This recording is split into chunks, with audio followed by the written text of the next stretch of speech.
இப்போ கேரளா கலத்துறாப்பம் போட போகிறோம்ப்பா. அதுக்கு ஒரு கப்பு அரிசி ஊற வச்சு மாவு அரைச்சி வச்சுருக்கோம். தேங்காய், சர்க்கரை எடுத்து வச்சுருக்கேன்.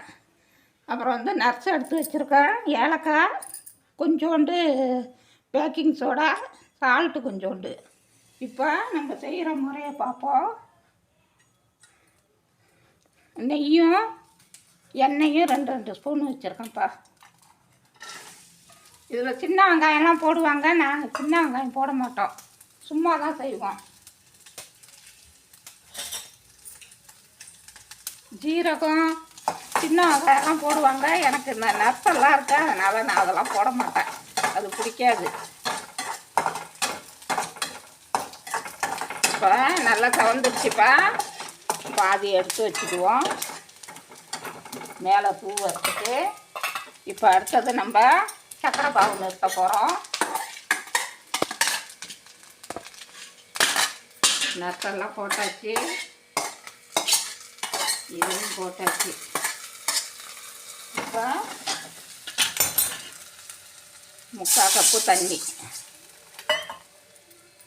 சர்க்கரையாக இருக்கிறதுனால வடிகட்ட வேண்டியது இல்லைப்பா.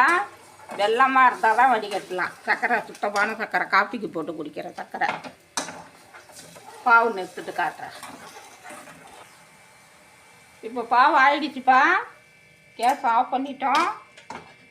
இப்போ நல்லா அந்த மாவில் இதை ஊற்றி கொஞ்சம் கொஞ்சமாக ஊற்றி கிளறிக்குவோம்.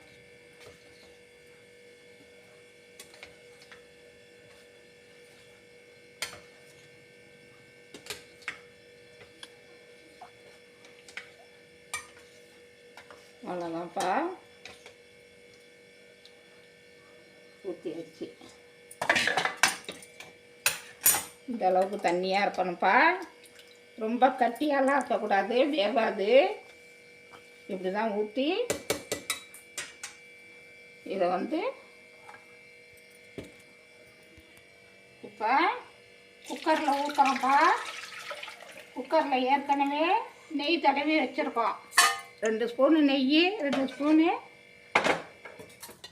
எண்ணெய், அதாவது சாதாரண எண்ணெய். மேலே இதை வந்து அப்படியே நர்ஸு தூவி விட்டுருவோம். தேங்காய் நர்ஸெல்லாம் இருக்குது இதுலேயும். இது ஆனதும் காட்டுறப்ப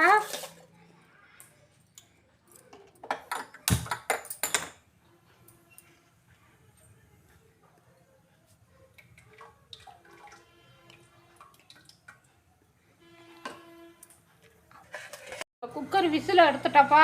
விசில் எடுத்துட்டு பெல்ட் இருக்கலாம், அதனால் ஒன்றும் இல்லை. சும்மா அப்படி ஒரு 5 நிமிஷம் அப்படியே இருக்கட்டும். அதுக்கப்புறம் நம்ம தவாவில் போட்டு ஒரு 10 நிமிஷம் விடுவோம்.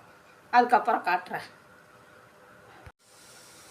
இப்போ 5 நிமிஷத்துக்கு 10 நிமிஷம் ஆகிடுச்சுப்பா. இப்போ எப்படி இருக்குன்னு பார்ப்போம். மாவு இருக்குது. இப்போ நம்ம தணலில் போடுவோம். கொஞ்சம்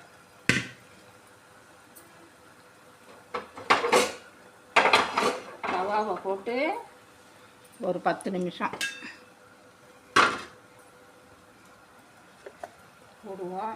அந்த நெய் நிறையா போயிருக்குன்னு நினைக்கிறேன்.